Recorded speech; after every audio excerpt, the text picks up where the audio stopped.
Hello mga Papa, what's up? Kakonvoy King Papa Bench is back. Ayan, andito tayo ngayon sa intercargo facilities sa aming grahe. Ayan, ang daming truck, ang daming trailer. Ayan. So, bawas na po siya mga Papa, no? Bawas na siya kasi ano pang petsa ngayon? 28. Ngayon ay 28 ng December. So, yung iba nasa biyahe na. At yung iba naman, ayan, kinakargahan pa ibang mga trailer doon sa aming warehouse para bumiyahe mamaya. At tayo naman mamaya ay may biyahe. So, bago ang lahat mga Papa, ano, shout out sa lahat. Ito yung gate namin. Automatic siya nagsasara. Shout out and Merry Christmas and Happy New Year. Ayan. So, ngayon mga Papa, no, pag-usapan natin yung tungkol sa ating mga Filipino overseas Filipino workers, mga OFW, kung bakit nga ba tayo ay tinatangkilik ng mga ibang bansa yung skills natin, bakit nila tayo kailangan. Ayan, ayan, unang-una na dyan mga Papa, yung ating sipag, yung sipag natin at yung skills natin ang hinahanap nila. Lalo na dito sa Europe, lalo na sa mga Filipino truck drivers. In demand talaga ang mga Filipino truck drivers dito sa Europe. In demand dito. Unang-una na dyan, kung bakit halos lahat na ng mga transport company dito sa Europe, kung bakit halos lahat na ng transport company dito sa Europe ay nag-hire ng mga Filipino truck drivers. Bakit nga ba? Ayan, bakit napaka-in-demand ng mga Filipino truck drivers dito sa Europe? Unang-una, napakasisipag natin. Totoo naman talaga, di ba? Napakasipag natin, napakatyaga natin sa trabaho. Lahat ng posisyon bilang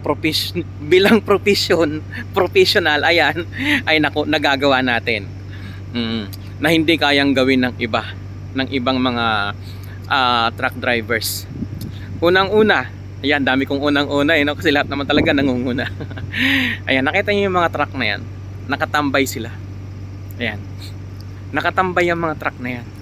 Ibig sabihin, ang mga driver niyan umuwi, nag-spend ng Christmas and New Year sa kanilang mga pamilya. Ayan. Samantalang tayong mga driver, mga truck driver, kayang-kaya nating magtiis. Isa yan sa hinahanap ng mga transport company na dito sa Europe. Dahil tayong mga Pilipino ay matiisin. Ayan, matiisin tayo. Kaya nating magtiis. Kaya nating magtiis ng isang taon, mahigit isang taon, or hindi lang isang taon. Kaya nating magtiis. Kaya nating hindi umuwi. Samantalang sila every 3 months, 5 months, uuwi sila para sa kanilang bakasyon. Ayan. Oh, dikit-dikit ang parkingan. Saan ba tayo dadaan? Dito. Bakit kasi sa gitna tayo dumaan? O dito. Ayan, dito na lang.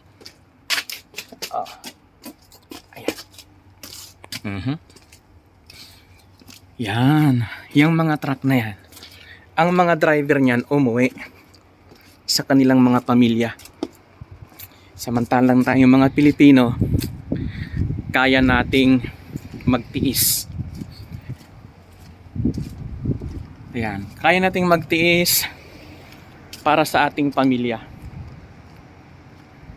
Kaya napaka-in-demand dahil kailangan tayo ng mga transport company dito sa Europe. Dahil kagaya niya, napakaraming driver na umuwi, nagbakasyon, samantalang tayong mga Pilipino, tayo yung naghahanap buhay para sa ekonomiya, para sa ikauunlad din ng kanilang kumpanya. At syempre, para na rin sa ikabubuhay at ikaunlad din ng ating mga pamilya. Yan po ang dahilan. Napakaraming truck doon ng mga ibang lahi ang nakatambay. Samantalang ang mga truck ng mga Filipino, mamaya-maya lang, unti-unting nababawasan. Ayan, mamaya lang bawas na yung mga yan.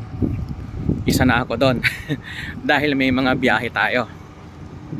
Ayan, so ganun po tayo kasisipag. Kaya isa sa pinakamalaking transport company dito sa Europe, yung kulay yellow na truck, ang pangalan niya ay hindi ka babanggitin ko ba? Hindi lang siguro, no? Wabe. Yan, Wabe. Tapos ang dulo na yun ay R. Alam nyo na yun kung anong transport yun, anong tracking yun. Wabe, tapos ang dulo ay R. Isa yan sa pinakamalaking transport company dito sa Europe na nag-hire ng mga Pilipino. Marami na rin Filipino truck drivers doon. At least umuwi man yung kanilang mga local drivers nila, mag-uwian man, at least tayo yung nagtatrabaho. Kumikita sila para dahil sa atin. Ayan. So ito yung truck natin. So yun lang mga papa, no?